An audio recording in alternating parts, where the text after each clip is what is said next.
All right, I got a new pair from Nike sneakers. I actually hit on a pair of these, which I was pretty excited about because the images of the shoe looked really good, in my opinion, at least.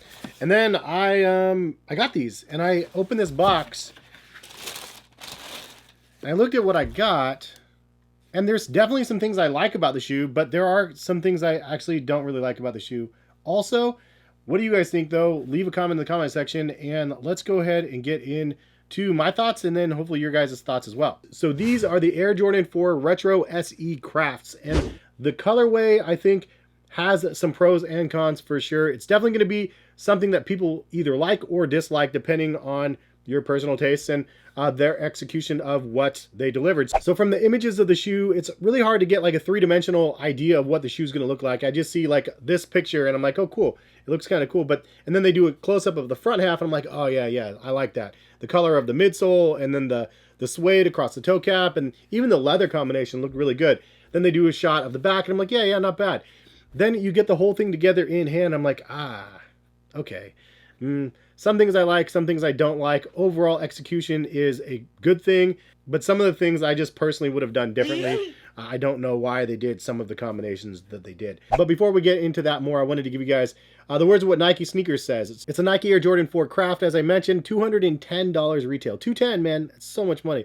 It says, oh my, have you two met? Old and new get acquainted in this crafted rendition of the Tinker Hatfield design from '89. Grid embossed leather replaces the classic plastic webbing for a premium touch. Soft suede and extra stitch lines on the upper bring and artisan edge, and a soft brushed lining makes this Air Jordan 4 more blissful than a lazy morning. So next time you lace up to complete an awe-inspiring fit, reach for your new old favorite. The colors on this pair from the box, it says it's Photon Dust Pale Vanilla, and the box is really nice. I like the speckles everywhere and the flight with the Jumpman and kind of that pale vanilla color, I guess.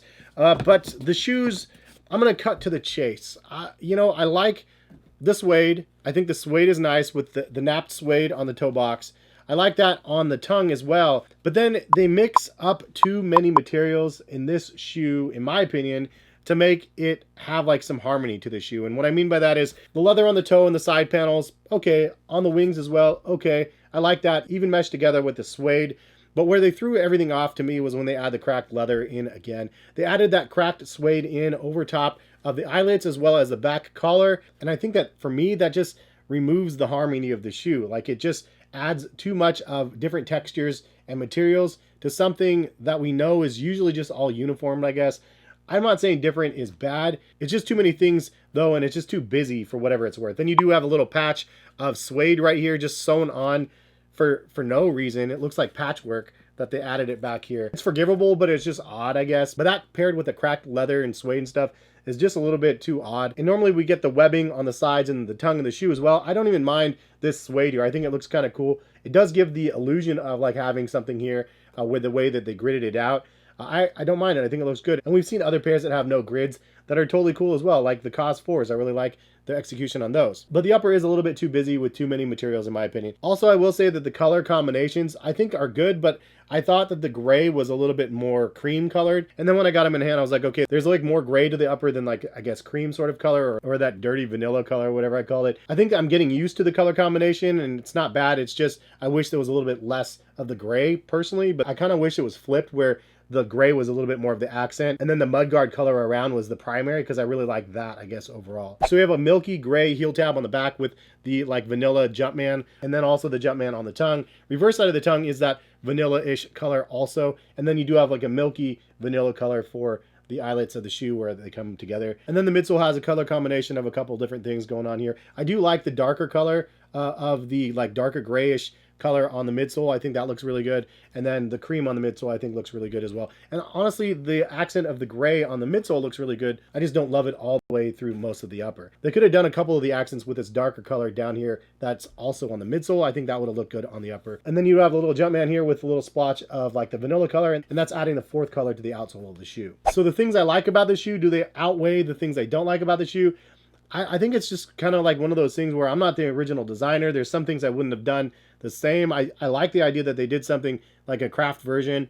And it's kind of premium-ish feeling. $210 is crazy, but it is what we're doing nowadays. And I'm not letting the idea of these selling out or not dictate my overall thoughts on the product. I think that there's just some things that are, again, not in harmony, and I would have changed personally. But I respect what the original designer did on what they created. I do think that the hype on the Air Jordan 4 has always remained super high. So if you have a bunch of different colorways of Air Jordan 4s and you do want something a little bit unique and a little bit different, this is a good option for that. Also, based on the color schemes, like this could be like an additional A Ma Maniere Air Jordan 4 because it really kind of mirrors like the Air Jordan 3s in a sense. And maybe that's why I like the color combinations that they used on these as much as I do, is because it draws that parallel to the A Ma Maniere line. Overall, I do like this colorway, and I think that it's something that will grow on me even more. Just something different just doesn't click right away sometimes, and it takes repetition for you to go, okay, I don't like it, I don't like it, I kind of like it, maybe I do like it, and oh, these are fire. Like, there's those stages we go through as sneaker people, right? One thing I could do is actually remove the crackle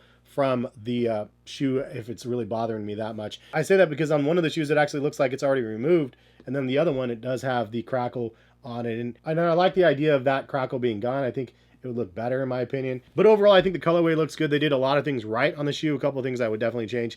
But overall, I like it. What do you guys think, though, of the Nike Air Jordan 4 SE Craft? I believe the SE stands for a special edition for those people wondering, and this is, again, the craft version. But overall, not a bad shoe. Curious to see your guys' thoughts in the comment section. But if you guys are interested in buying a pair, I will link them in the description. Take you over to like eBay or something to buy them because they are available on the open market, just a bit above retail. And all things considered, it's a successful launch by Jordan Brand. They have a lot of pairs that have been releasing that have not been selling out. This is one that, as of right now at least, looks like it did, unless they have a massive restock on them. But it's a pretty cool colorway, and I'm glad I hit on sneakers. It's one of the few hits that I've gotten, and happy to at least get something. But anyways, if you guys are new to my channel, you guys enjoy the content, please hit the subscribe button. Drop a like on the video if you like the video, and hopefully we'll see you back for some more videos. All right, peace, guys.